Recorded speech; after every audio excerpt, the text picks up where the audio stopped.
오늘 우리에게 주신 하나님의 말씀은 고린도전서 14장 1절에서 12절 말씀입니다.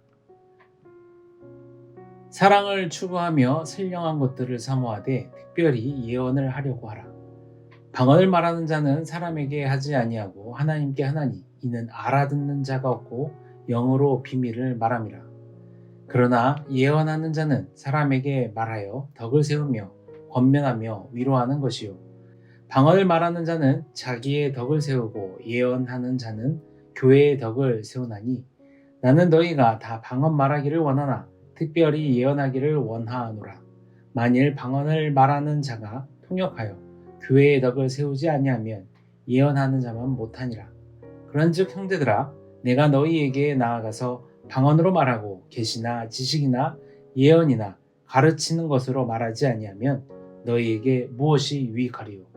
혹 필이나 검문고와 같이 생명 없는 것이 소리낼 때에 그 음의 분별을 나타내지 아니하면 필이 부는 것인지 검문고 타는 것인지 어찌 알게 되리요. 만일 나팔이 분명하지 못한 소리를 내면 누가 전투를 준비하리요.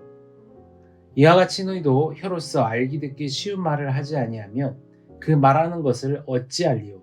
이는 허공에다 말하는 것이라. 이같이 세상에 소리의 종류가 많으나 뜻없는 소리는 없나니 그러므로 내가 그 소리의 뜻을 알지 못하면 내가 말하는 자에게 외국인이 되고 말하는 자도 내게 외국인이 되리니 그러므로 너희도 영적인 것을 사모하는 자인즉 교회의 덕을 세우기 위하여 그것이 풍성하기를 구하라. 아멘. 사랑하는 성도 여러분, 오늘 본문을 읽으면 자연스럽게 이런 질문이 떠오릅니다. 바울은 왜 예언을 방언보다 더 중요하게 말하는 것일까? 그러면서 어떤 분들은 이렇게도 생각할 수 있겠습니다. 예언이 혹시 방언보다 더 높은 은사일까? 그런데 오늘 본문을 자세히 읽어보면 바울의 관심은 은사의 우열이 아닙니다. 바울은 방언을 부정하지도 않습니다. 오히려 5절에서 나는 너희가 다 방언 말하기를 원하나 라고 말합니다. 그렇다면 바울이 정말 하고 싶었던 말은 무엇이었을까요? 그 답을 찾기 위해 먼저 예언이라는 단어를 살펴보겠습니다. 예언은 헬라어로 프로페테이아라는 단어입니다. 이 단어는 단순히 미래를 예측한다라는 뜻이 아니고요. 원래 의미는 대신 말하다, 앞에 나와 선포하다라는 뜻을 갖고 있습니다. 즉 예언은 하나님의 뜻을 사람들에게 전달하는 것입니다. 예언이 방언보다 우월한 은사다가 아니라 하나님의 뜻을 공동체가 들을 수 있도록 하라라는 것입니다. 사랑의 공동체는 하나님의 뜻을 함께 알고 서로를 세워주는 공동체입니다. 그런데 고린도 교회는 그렇지 못하였습니다. 고린도 교회는 성령의 은사가 풍성한 교회였습니다. 방언도 있었고 예언도 있었고 여러 가지 은사들이 나타났습니다. 하지만 이상하게도 공동체는 자꾸 흔들렸습니다. 분열이 있었고 다툼이 있었고 자랑이 있었습니다. 왜 그랬을까요? 바울은 오늘 본문에서 그 이유를 보여줍니다. 그들의 은사는 서로에게 들리지 않는 방언과도 같았습니다. 하나님께는 말하고 있었지만 서로에게는 말하지 못하고 있었습니다. 자신의 영적 체험은 있었지만 공동체를 세우지는 못하고 있었습니다. 그래서 바울은 방언 이야기를 시작하기 전에 먼저 사랑 이야기를 합니다. 사랑을 추구하며. 왜 사랑일까요? 사랑은 단순히 생각하는 것이 아니라 상대방에게 들려져야만 하는 언어이기 때문입니다.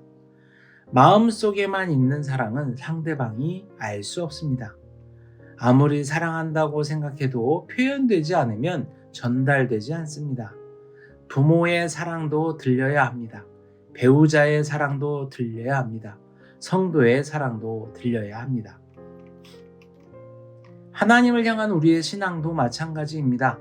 신앙은 하나님께 고백하는 것으로 끝나지 않습니다.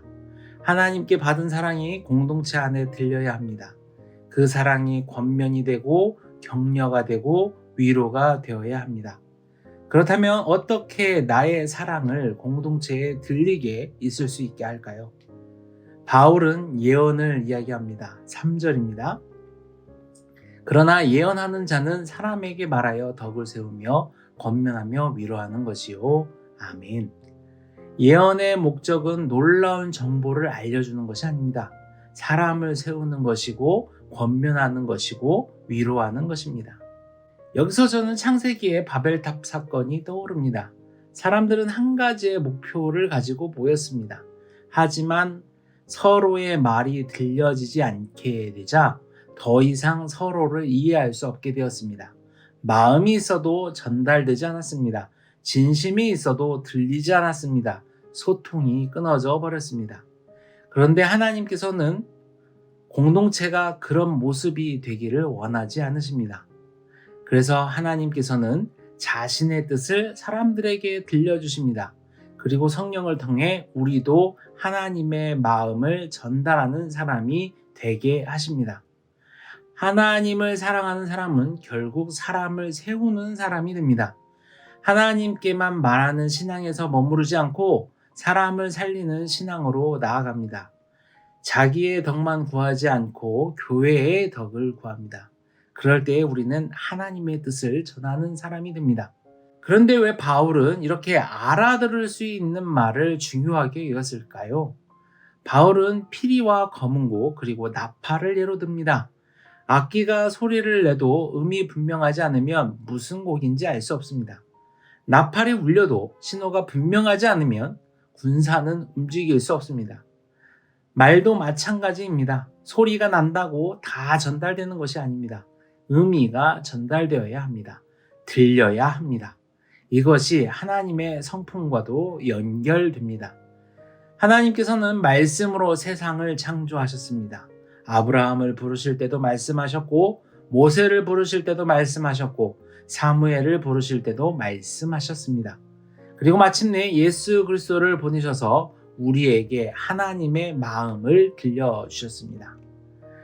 하나님은 관계를 맺기 위해 말씀하시는 분이십니다. 그래서 성령님께서도 오늘 우리를 사용하십니다. 하나님의 사랑이 들리도록, 하나님의 위로가 들리도록, 하나님의 뜻이 들리도록 우리를 사용하십니다. 사랑하는 성도 여러분, 오늘 본문은 방언의 본문이 아닙니다. 공동체를 향한 말씀입니다. 하나님은 서로 알아듣지 못하는 공동체를 원하지 않습니다. 하나님의 사랑이 들리고 하나님의 뜻이 서로 전달되어서 서로가 서로를 세워주는 공동체를 원하십니다. 성령의 역사는 특별한 체험에서만 나타나는 것이 아닙니다.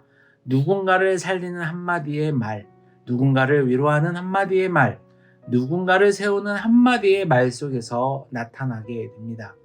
오늘도 하나님께서 우리를 통해 사랑이 들리게 되기를 바랍니다. 보이고 들리는 사랑을 실천하는 저와 여러분이 되시기를 주님의 이름으로 축원합니다. 아멘. 사랑의 하나님, 오늘 말씀을 통하여 성령의 은사는 나를 드러내기 위한 것이 아니라 하나님의 뜻과 사랑을 공동체에 전달하기 위한 것임을 배울 수 있도록 인도하여 주시니 감사합니다. 주님, 우리의 신앙이 하나님께만 말하는 그러한 신앙에 머물지 않게 하시고 하나님께 받은 사랑을 이웃에게 들려주는, 공동체에게 들려주는 신앙이 되게 하여 주시옵소서. 성령 하나님, 우리의 입술을 사용하여 주시옵소서. 상처 주는 말보다는 세우는 말을 하게 하시고, 정죄하는 말보다는 위로하는 말을 하게 하시고, 불평하는 말보다는 소망을 전하는 말을 하게 하여 주시옵소서. 우리의 가정에, 우리의 공동체에 하나님의 사랑과 위로가 들리게 하여 주시고, 하나님의 뜻이 분명히 전해질 수 있도록 인도하여 주시옵소서. 주님, 흩어져 살고 있는 가족과 자녀들이 영과 진리로 하나님을 예배하는 예배자가 되게 하시고, 육신이 연약하여 낫기를 간구하는 환우들에게 치유의 은혜를 허락하여 주시옵시며, 오랜 시간 침상에 누워있는 장기 환우와 어르신들이 천국 소망을 붙들고 오늘 이 하루를 살게 하여 주시옵소서. 이들을 위해 애쓰고 힘써서 돌보는 가족들에게 새 힘을 더하여 주옵소서. 예수님의 이름으로 기도합니다. 아멘.